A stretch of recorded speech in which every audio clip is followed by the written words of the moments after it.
Welcome back, everybody, to the Off the Tools podcast with your hosts, Joshua Grudenbohr and Jimmy Hong. We're going to be diving into a little bit more about just what sort of mindset you should be kind of taking on when just going into business in general.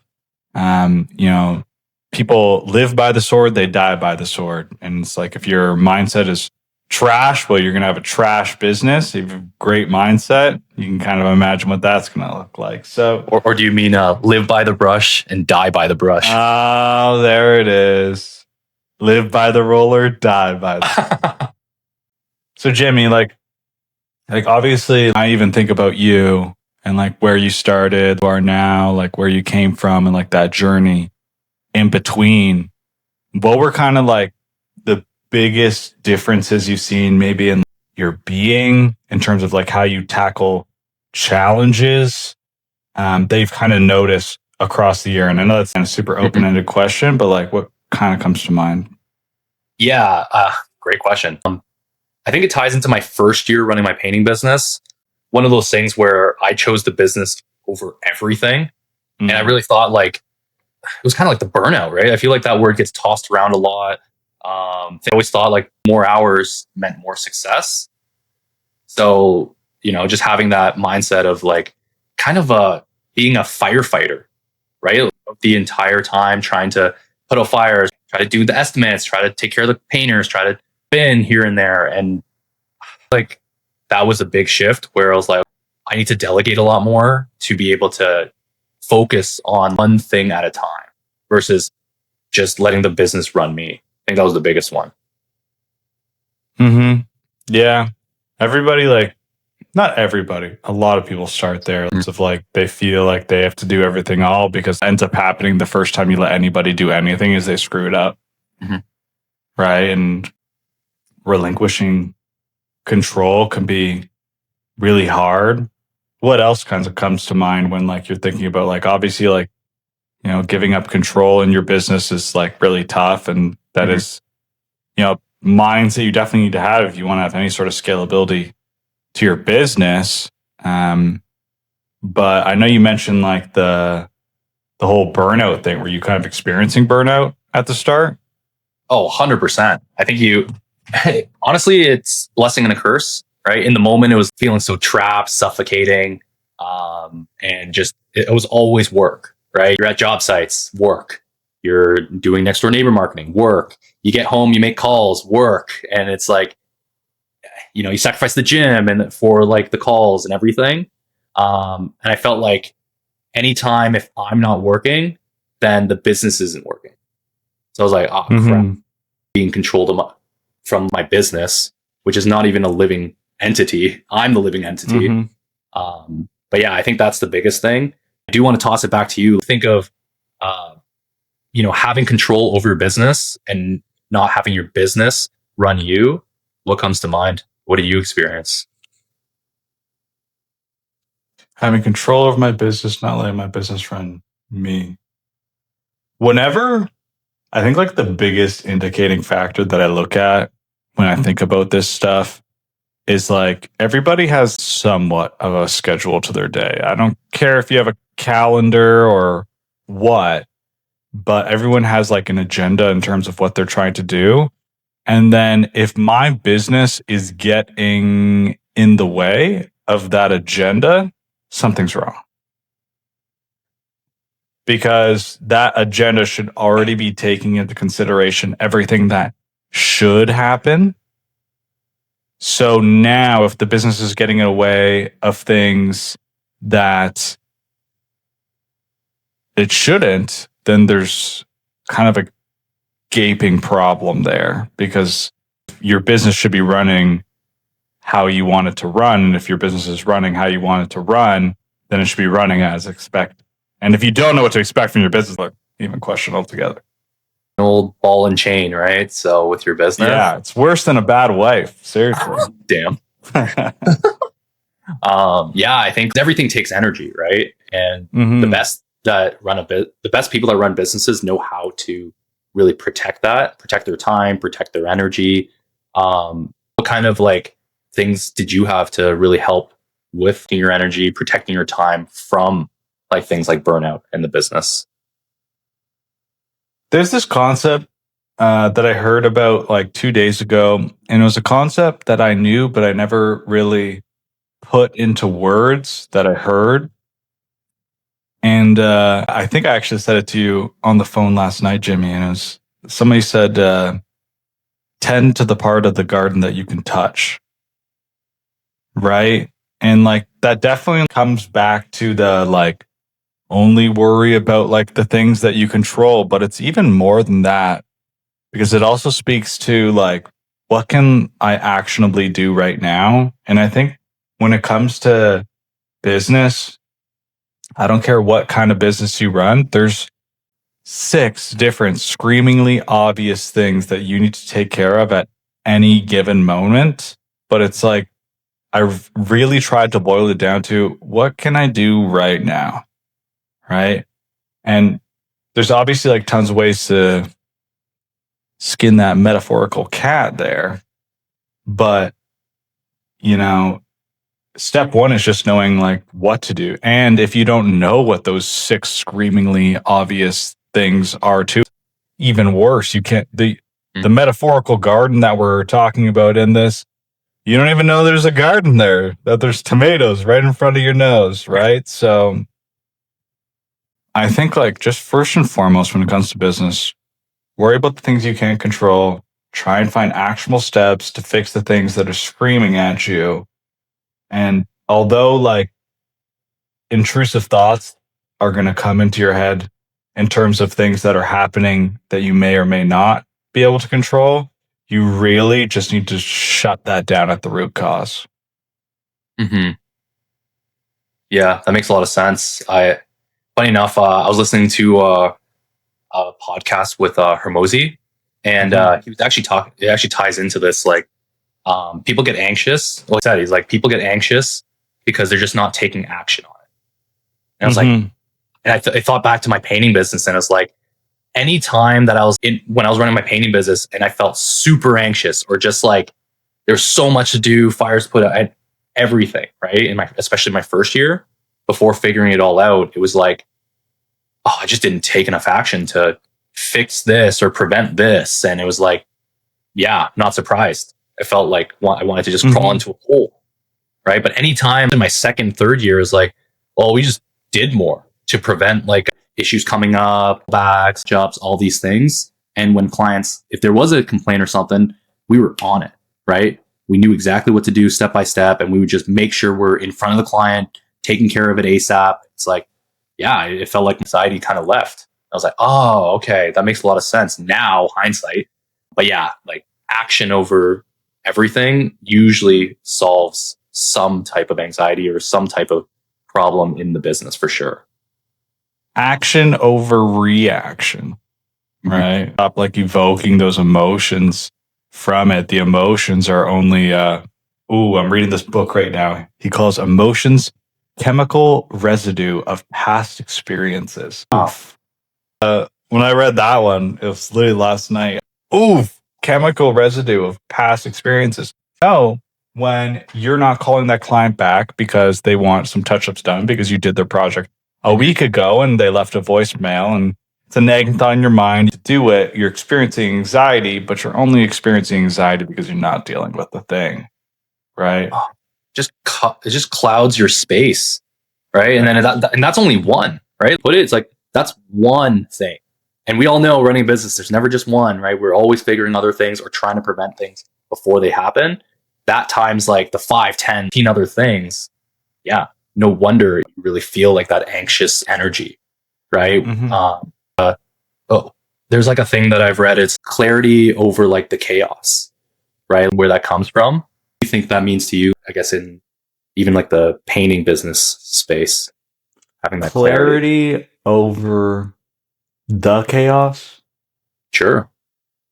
What do you mean? Sure, you're the one that said it. Yeah, like just the chaos of even having clarity is to just know what you're supposed to be working on. Clarity's super simple. Oh, wow, this is gonna be the worst statement I've ever made in my life. Clarity's super simple if your mind is clear. But it's like, I think the question from there is like, okay, what makes your mind not clear? This is great because I really want to mention this, and this works out perfectly. Jordan Peterson has this rule in one of his books where he goes, I don't remember what number it is, but one of the rules is set your house in order before you go criticizing the world.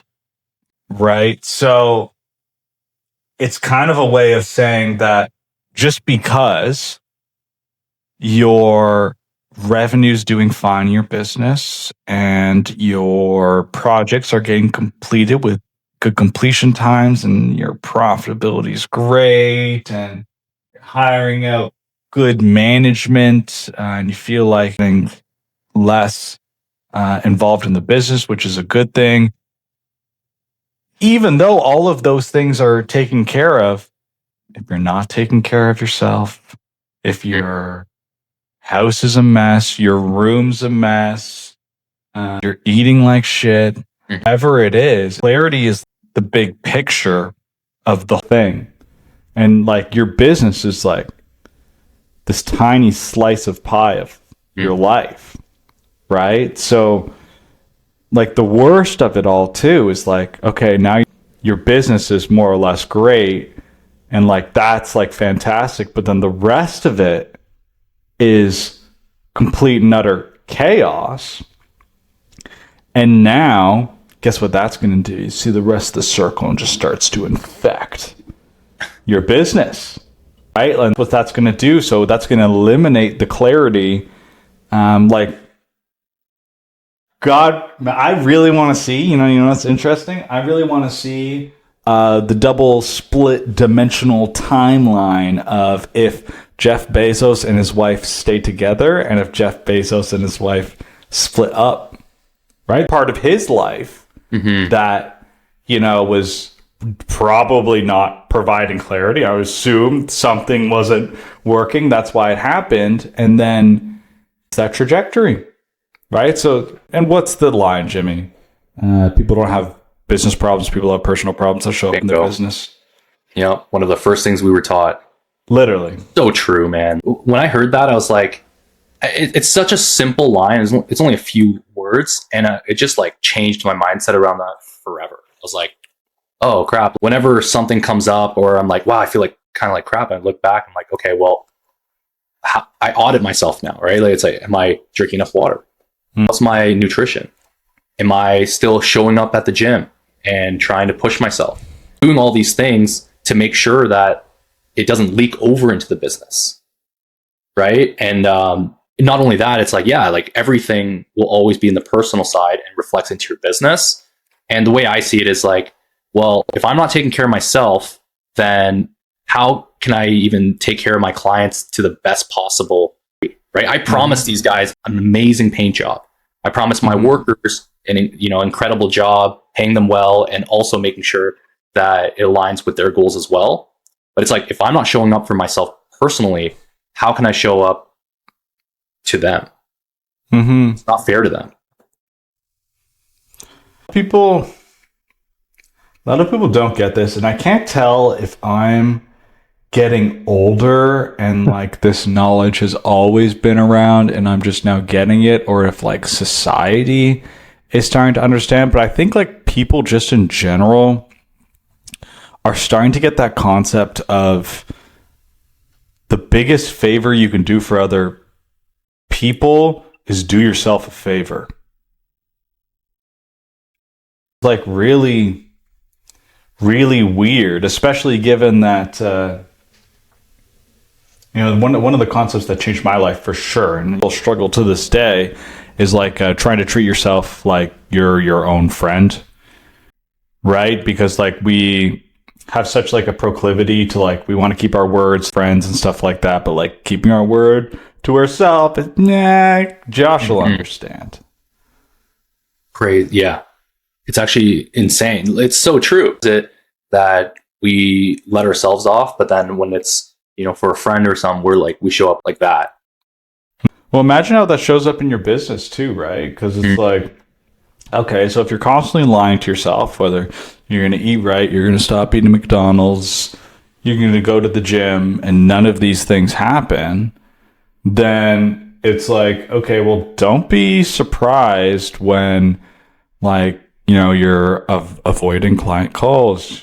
You got a call for an estimate. You don't give them a call back, because now when you say to yourself in your head, I'm going to give them a call back at 1:00, that becomes the exact same conversation as I'm going to go to the gym. I'm going to start eating right. It's just a pattern. So true, man. Imagine that happens for like years, right? Go to the gym. It's like 3-6 months now, and you still haven't really done that. And same thing, right? You have a client call, you're going to avoid it as well, just like you're avoiding the gym. There's no difference there, right? The activity, maybe the event's different, but your mindset is still in that, like, oh, I'll do it later, or no, it's not as important. We have, Jimmy, we have the pleasure of, like, obviously knowing like a bunch of like super successful painting company owners. Like, I mean, realistically, we've probably met over 500 painting business owners, and we're really thinking about it, maybe even 1,000, who knows. Out of like those super top performers in terms of their business, those like traits that really stick out when you're observing them side of themselves. So in terms of like the traits of the top 1%, I would say the biggest ones is like they do what they say, non-negotiable, right? I'm going to go to the gym at 8 a.m. I will go, like they will go.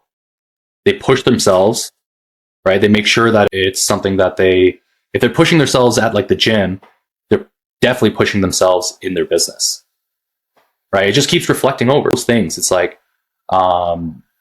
just making sure that the most honest, hardworking, keeps their word, keeps their integrity, and just always a problem solver.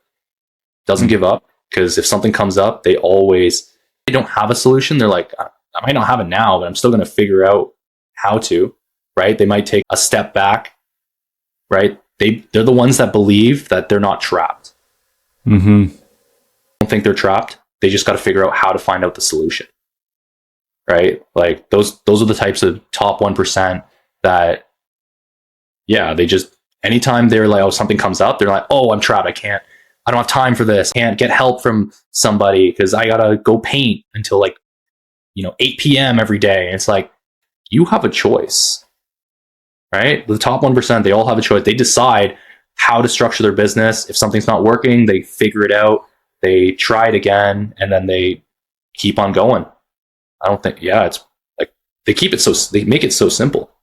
Yeah, no, the people that see like the upper echelon of anything is just super simplicity. And I hope I don't butcher this, but Michael Jordan, I'm pretty sure people ask him all the time when he was playing, they're like, what's the secret to success? And he would just be like showing up on the court to training hours ahead of everybody, and then he'll like break down the math. He's like, well, you don't get it. I'm like training 25% harder than everybody else.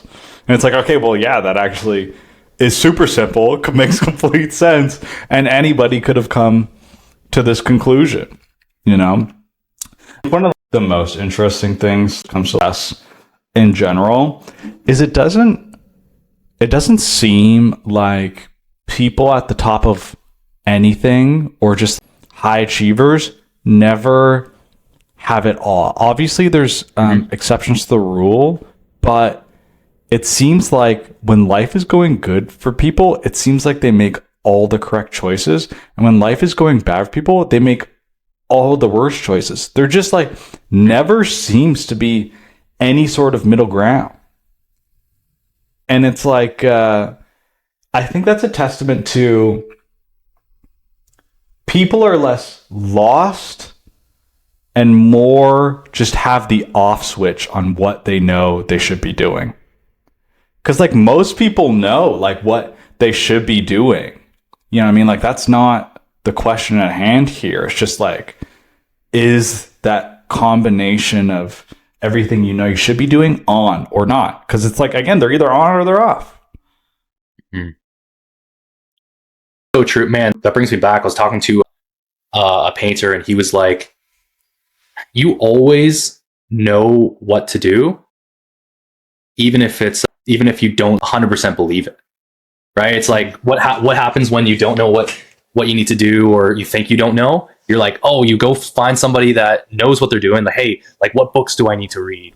You know, what do I need to do here? The secret sauce. And they're like, nah, man, it's not like just all these different things. It's just based on you already know deep down what you need to do, what books to read, all these different things. You just got to go do it. Mm-hmm. Don't overcomplicate. What do you think that gets in the way of people doing it? Besides themselves. It depends on the person. Some people overthink it. Some people choose other things, right? Get distracted by, and yeah, I guess you can call it distraction. If you're out there painting and, you know, working till 8 p.m. and, you know, it's still a choice, right? It's not like you're stuck. You chose to do that, right? You could literally, if you need to restructure the business and you wanted to do it like right, and you had some jobs even booked out, there's nothing stopping you from just resetting expectations with all the people, or just worst case, I wouldn't really do this, but you can give back all their deposits, start back from zero with a clean slate. Nothing stopping you to do that, and do it right, making sure like the right expectations are there, you're booking it properly, and having like all these things in place. Nothing stopping you. You're not trapped, right? You're choosing to be trapped. As much as it sounds crazy, but it's just the truth. I don't think it sounds crazy at all. Everybody is to be trapped. Everybody's the accumulation of every decision that they've ever. Therefore, that was just a series of choices, and therefore you choose to be here whether you like it or not. And that could be really difficult for people to stomach if they don't like where they are. So you're telling me it's my fault? And but the thing about it being your fault, every good thing was your fault too. And the good things that are your fault feel a lot better. I always tell people, I think winning the lottery would be the worst thing that ever happened to me. For sure, it would actually ruin me. I think I would go a dark path that wouldn't be good. Because that wasn't really my fault. That was like lucky. I may have bought a ticket or whatever it was. But, you know, it wasn't earned. It wasn't deserved. And, yeah, like I even know a person, you were talking about it. You give back all your deposits and like start fresh. I know a person that did this. There you go. They said they had like 40K and they gave me all the work. It was kind of awesome. They said, I need to restructure everything. Yeah. Do you want all the work? Yeah. That sounds great. And kudos to them too, because it's like, if things aren't set up the way you want in life and you're falling into patterns that you don't want to fall into again, got to go jump in a lake. You got to break that pattern. You got to make the day different. If the day is the same day as it was yesterday, then the day is just going to unfold the exact same. So there if you go. You want to get different results, you got to do different things. Man, I'm going to say it all the time. Albert Einstein, man, he says doing the same thing over and over again, expecting different results. Definition of insanity. There it is. What about you, Jimmy? Anything else like kind of come to mind? You have any come to Jesus moments for running your business? Any business at all? Don't worry about like painting, whatever. Like, are there any like mindset pieces that like kind of like brought you kind of like to a next level or anything? What comes to mind? Yeah, this is a interesting one. One of my big ones was just celebrating wins, no matter how big or small. It's in business, we get kicked pretty hard when things don't go the way you want it to, want to help out. And I realized on the road that I just wasn't celebrating the wins, right? I'm trying to book like, you know, close 10 estimates this week.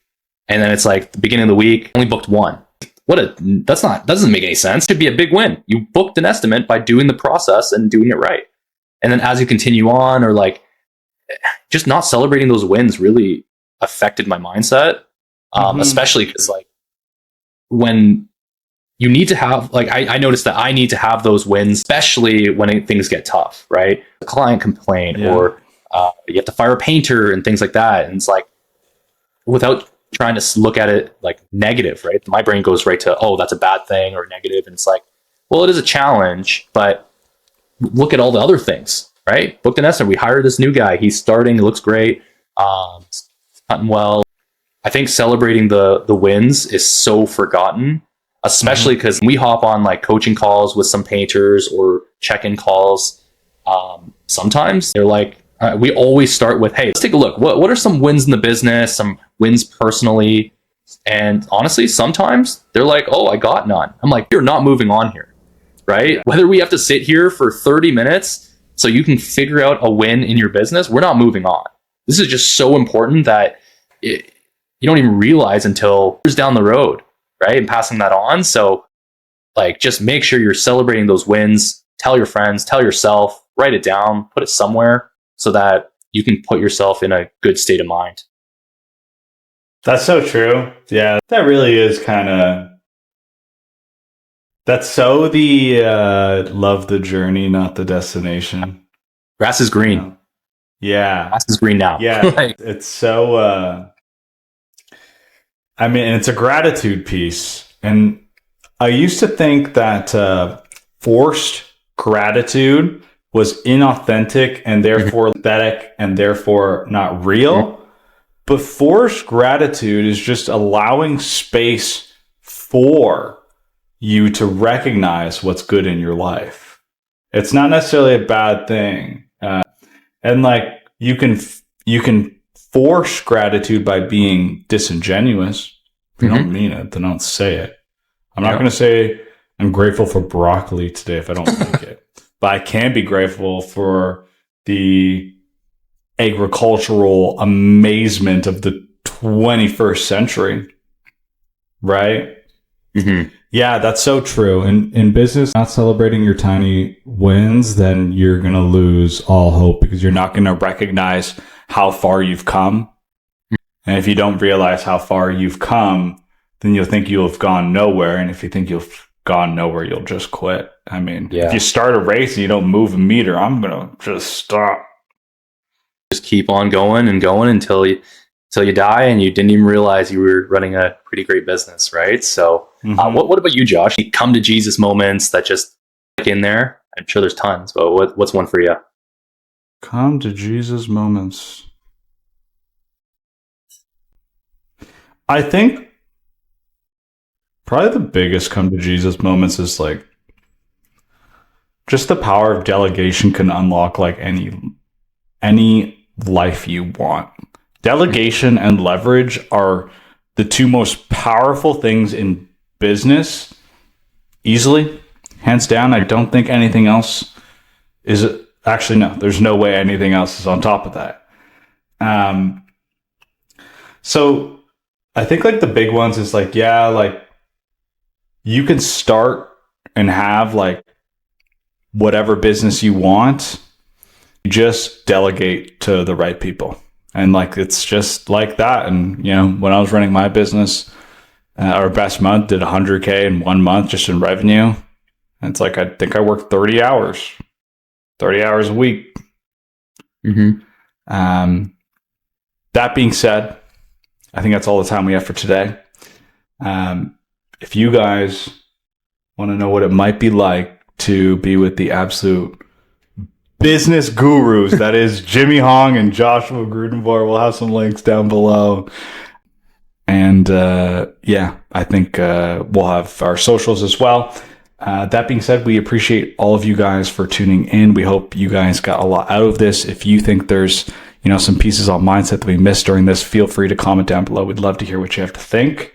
That being said, thank you guys very much for listening. We'll see you in the next. It's been real. Cheers.